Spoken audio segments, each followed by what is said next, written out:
Hello बच्चों, how are you. आज से हम रियल एनालिसिस वास्तविक विश्लेषण शुरू करने जा रहे हैं। उसकी यूनिट 1 अभी मैं स्टार्ट नहीं कर रही हूँ, वो बहुत अलग टॉपिक है।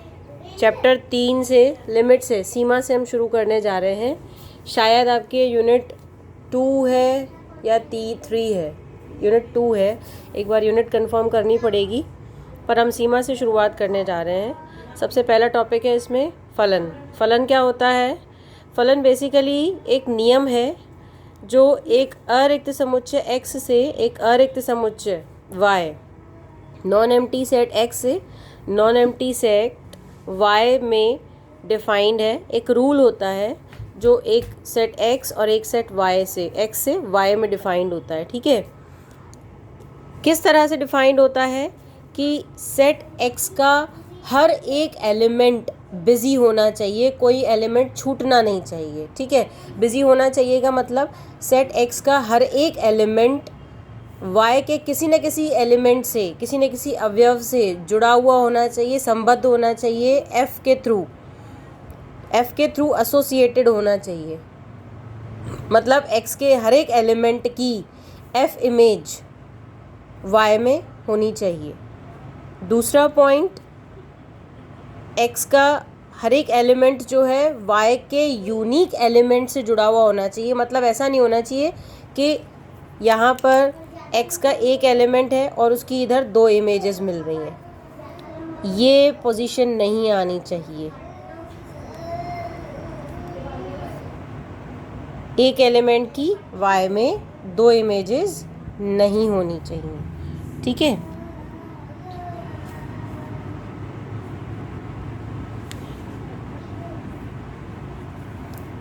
ये फलन नहीं होगा, इसे फंक्शन नहीं कहेंगे। तो 2 चीज़ें यहाँ पर इम्पॉर्टेंट हैं। x टोटली बिजी होना चाहिए, एक भी एलिमेंट इसका छूटना नहीं चाहिए, और इसके हर एक एलिमेंट की यहाँ पर यूनिक इमेज होनी चाहिए y में। ठीक है, इसे फंक्शन कहते हैं। अब सेट x को डोमेन यानी प्रांत कहा जाता है f का, सेट y को f का सह प्रांत यानी कोडोमेन कहा जाता है। ठीक है, अब मान लीजिए यहाँ पे एलिमेंट्स छूट सकते हैं, यहाँ तो नहीं छूटेंगे पर यहाँ छूट सकते हैं। ठीक है, तो यहाँ पर जितने बिजी एलिमेंट्स हैं, मान लीजिए 10 में से 8 एलिमेंट्स बिजी हैं, x में 8 ही एलिमेंट है, तो 8 के करस्पॉन्डिंग मैक्स टू मैक्स यहाँ पर 8 एलिमेंट बिजी होंगे। हो सकता है 2 एलिमेंट यहाँ पर एक एलिमेंट से जुड़े हुए हों तो कम हो बिजी, लेकिन मैक्सिमम 8 ही एलिमेंट्स यहाँ पे बिजी होंगे। तो फिर उस केस में 2 एलिमेंट्स छूट गए यहाँ पर, तो जो बिजी एलिमेंट्स हैं y के, सिर्फ उनका सेट जब बनाया जाए तो वो रेंज सेट कहलाता है f का। ठीक है, रेंज सेट यानी परास। ठीक, तो परास को हम कैसे डिफाइन करेंगे? All the fx such that x belongs to capital X, that means f image of set x, capital X। तो नेचुरल सी बात है, जो रेंज होगी, परास होगी, वो कोडोमेन का सबसेट होगी, यानी ये टोटली कंटेंड होगा कोडोमेन में, प्रांत में।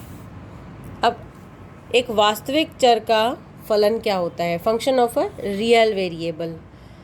अगर किसी फलन का प्रांत वास्तविक संख्याओं के समुच्चय का उपसमुच्चय हो, मतलब जो ये x हमने अभी डिस्कस किया, ये x R का सबसेट हो, तो ऐसा फलन वास्तविक चर वाला फलन या वास्तविक फलन कहलाता है।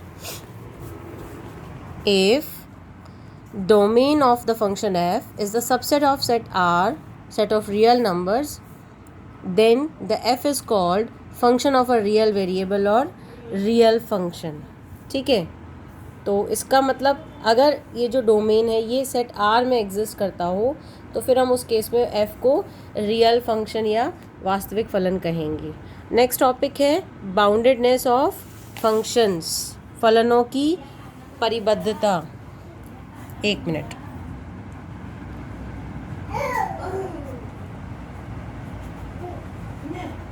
फलनों की परिबद्धता। ठीक है, परिबद्ध फलन क्या कहलाते हैं? बाउंडेड फंक्शंस क्या कहलाते हैं? अगर मान लिया एक सेट है S, सबसेट ऑफ R, वास्तविक संख्याओं के समुच्चय यानी कि सेट ऑफ रियल नंबर्स का एक सबसेट हमने S लिया है, और इस S से R में आप एक फंक्शन f डिफाइन कर रहे हैं, ठीक है, तो f बाउंडेड कहलाएगा अगर जो f का रेंज होगा वो बाउंडेड होगा किस में, R में। यानी इस फंक्शन f की रेंज अगर बाउंडेड होगी, रेंज सेट अगर बाउंडेड होगा तो ये फंक्शन भी बाउंडेड कहलाएगा। रेंज सेट बाउंडेड होगा मतलब जो जितने भी x आपने चूज़ किए हैं s में से, इन सबके करस्पॉन्डिंग जो f(x) आपको मिलेगा वो कोई भी दो रियल नंबर्स के बीच में होना चाहिए, अल्फ़ा और बीटा के बीच में, ठीक है। इस तरह से ये तो सपोज़ x1 है, x2 है, ठीक है, f आपने डिफ़ाइन कर रखा है इधर। सपोज़ ये fx1 है और ये fx2 है, ठीक। ये हमने दो एलिमेंट्स इधर लिए, दो एलिमेंट्स इधर लिए, ठीक है। तो रेंज सेट क्या बना, fx1 और fx2, ये जो सेट बना ये रेंज सेट बना। तो ये बाउंडेड अगर होगा तो हम बोलेंगे f भी बाउंडेड है। बाउंडेड कैसे होगा, मतलब बाउंडेड होने का मतलब होता है कि दो ऐसे रियल नंबर्स एग्जिस्ट करते हों अल्फ़ा बीटा के, ये जो fx आपको मिल रहा है ये अल्फ़ा और बीटा के बीच में मिले हमेशा, ठीक है। तो ऐसे फंक्शंस को बाउंडेड फंक्शंस कहा जाता है। अब कुछ इंपॉर्टेंट पॉइंट्स हैं जो आपको याद रखने हैं। जैसे फर्स्ट पॉइंट है, अगर s आपका फाइनाइट है, परिमित है, तो रेंज भी फाइनाइट ही होगी, ठीक है। और उस केस में रेंज अगर फाइनाइट होगी तो डेफिनेटली बाउंडेड होगी रेंज, और रेंज बाउंडेड होगी तो फंक्शन बाउंडेड होगा, ठीक। सेकेंड पॉइंट है, for a function to be unbounded the range must be infinite set. किसी भी फंक्शन के अनबाउंडेड यानी अपरिबद्ध होने के लिए उसकी रेंज का अनबाउंडेड सेट यानी अपरिमित समुच्चय होना आवश्यक रूप से ज़रूरी है, ठीक है। अगर आपका जो रेंज है वो अनबाउंडेड सेट होगा कंपल्सरीली तो ही फंक्शन f अनबाउंडेड होगा, अदरवाइज़ नहीं। f अगर अनबाउंडेड है s पर तो फिर उस केस में हमारे पास में fxn, मॉड्यूलस ऑफ fxn इस तरह से एग्जिस्ट करेगा कि वो हमेशा n से लार्जर होगा। अगर f अनबाउंडेड है s पर तो s के सारे एलिमेंट्स के लिए ऐसा पॉसिबल है, और अगर s के एलिमेंट्स के लिए ऐसा पॉसिबल है तो f अनबाउंडेड होगा s पर, वाइस वर्सा है ये रिजल्ट, ठीक है। नेक्स्ट है दो परिबद्ध फलन, यानी कि दो बाउंडेड फंक्शंस का सम भी बाउंडेड होगा, डिफरेंस भी बाउंडेड होगा, कंपोजिट फंक्शंस संयुक्त फलन भी उनका बाउंडेड ही होगा, ठीक है। अब है एग्जाम्पल, हमने लिया है fx जो कि डिफाइंड है 1/x when x belongs to this semi open interval 0-1 and 0 when x equals to 0। तो ये फंक्शन जो होगा वो अनबाउंडेड होगा। कारण क्या है इसका, कारण हमने यहाँ मेंशन कर रखा है, जितने भी नेचुरल नंबर्स होंगे n, है ना, उन सब के लिए 1/n इस इंटरवल 0-1 में इस तरह से एग्जिस्ट करेगा कि f ऑफ 1/n n के इक्वल होगा इस डेफिनेशन से, ठीक है। और n किसके अंदर एग्जिस्ट कर रहा है, अगर 1/n 0-1 में लाई कर रहा है तो f of 1/n f of 0-1 में लाई कर रहा है, ठीक है। और f ऑफ 1/n क्या है, n, यानी n f ऑफ 0-1 में लाई कर रहा है। हमने क्या किया, ये जो डेफिनेशन हमने यहाँ पे लिखी है 1/n बिलोंग्स टू 0-1, दोनों तरफ f लगा दिया है, f इमेज ले लिए, तो हमारे पास ये रिज़ल्ट आ गया। अब ये क्या है, ये n है, और n क्या है, नेचुरल नंबर्स हैं, यानी ये किसके लिए ट्रू है, ये हर एक n के लिए हम बात कर रहे हैं, राइट। इसका मतलब हम इस n को कैपिटल N से रिप्लेस कर सकते हैं, यानी सेट ऑफ नेचुरल नंबर्स जो है वो सबसेट होगा किसका, इस सेट का, और ये खुद अनबाउंडेड सेट है क्योंकि ये इनफाइनाइट तक चलता है।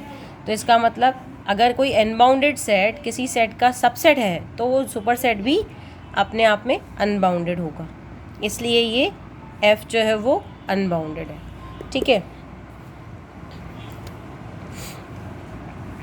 अगर कोई बाउंडेड फंक्शन है तो उसके रेंज के जो बाउंड्स होते हैं वही फंक्शन के बाउंड्स कहलाते हैं, ठीक है। मतलब f के बाउंड्स अगर हम निकालना चाहें, बाउंड्स माने जिन दो नंबर्स के बीच में ये बाउंडेड है, ये लोअर बाउंड कहलाता है, ये अपर बाउंड कहलाता है, ठीक है। तो इनको बाउंड्स कहा जाता है, बंद कहा जाता है, परिबंध कहा जाता है, परिबंध। ऊपरी, ये निचला परिबंध हो गया और ये ऊपरी परिबंध हो गया। तो ये जो बाउंड्स होते हैं ये किसके होते हैं, किसी भी फंक्शन के जो बाउंड्स होते हैं वो एक्चुअली उसके रेंज सेट यानी परास के परिबंध या बाउंड्स होते हैं, ठीक है। तो अल्फ़ा क्या कहलाएगा, निचला परिबंध यानी लोअर बाउंड, और बीटा क्या कहलाएगा, एफ का ऊपरी परिबंध यानी अपर बाउंड कहलाएगा, राइट। इसके आगे नेक्स्ट टॉपिक है आपका supremum of a function. Supremum क्या कहलाता है, least value of the upper bound of range of the function F is called least upper bound और सुप्रीमम ऑफ एफ। एफ के परास के जितने भी ऊपरी परिबंध हैं, अब ये जो परिबंध हमने ऊपरी लिखे ये एक से ज़्यादा हमें मिल सकते हैं। फॉर एग्ज़ाम्पल अगर हम बोल रहे हैं एफ एक्स की वैल्यू 4 है, ठीक है, तो इसका ऊपरी परिबंध एक होगा 5, एक होगा 6, एक होगा 7 एंड सो ऑन। तो कई सारे ऊपरी परिबंध हो गए ना। इन सब में जो लोएस्ट वैल्यू है, लीस्ट वैल्यू है, इसे लीस्ट अपर बाउंड या सुप्रीमम कहा जाता है। सिमिलरली इसके लोअर बाउंड्स भी एक से ज़्यादा हो सकते हैं। ये वैल्यू 3 से छोटी है, नेचुरल सी बात है, और 3 से छोटा 2 होता है, 2 से छोटा 1 होता है, 1 से छोटा 0 होता है एंड सो ऑन। तो कई सारे लोअर बाउंड्स भी हो गए। ये माइनस इनफाइनाइट तक चलेगा इधर, और ये इधर प्लस इनफाइनाइट तक चलेगा, ठीक है। तो इन सब में जो मैक्सिमम होता है, लार्जेस्ट होता है, ग्रेटेस्ट होता है, वो ग्रेटेस्ट लोअर बाउंड यानी निम्नक कहलाता है या इन्फिमम कहलाता है, और इन सब में जो लीस्ट होता है वो लीस्ट अपर बाउंड यानी सुप्रीमम कहलाता है। तो ये सुप्रीमम और इन्फिमम इस तरह से डिफाइन किए जाते हैं। एग्जाम्पल्स देख लीजिए, उससे और क्लियर हो जाएगा। F x equals to sine x एक बाउंडेड फंक्शन है, क्यों, क्योंकि इसकी जो रेंज होती है एक्स की हर एक वैल्यू के करस्पॉन्डिंग साइन एक्स -1 से +1 के बीच में ही लाई करता है, ठीक है। तो जो उसकी रेंज होगी वो हमेशा -1 से +1 के बीच में ही लाई करेगी, और ये एक बाउंडेड सेट है, -1 +1 क्लोज्ड इंटरवल है, बाउंडेड सेट है, तो फंक्शन भी बाउंडेड होगा, ठीक है। ये फंक्शन हम ऑलरेडी डिस्कस कर चुके हैं थोड़ी देर पहले। F x equals to log x for all x belongs to 0 infinity. इसका जो रेंज होगा वो -अनंत से +अनंत होता है, जो कि अनबाउंडेड सेट है, इसलिए फंक्शन भी अनबाउंडेड सेट होगा, ठीक है। Okay, thank you for this. इसके आगे का मैं नेक्स्ट वीडियो में आपको भेजूँगी। Thank you.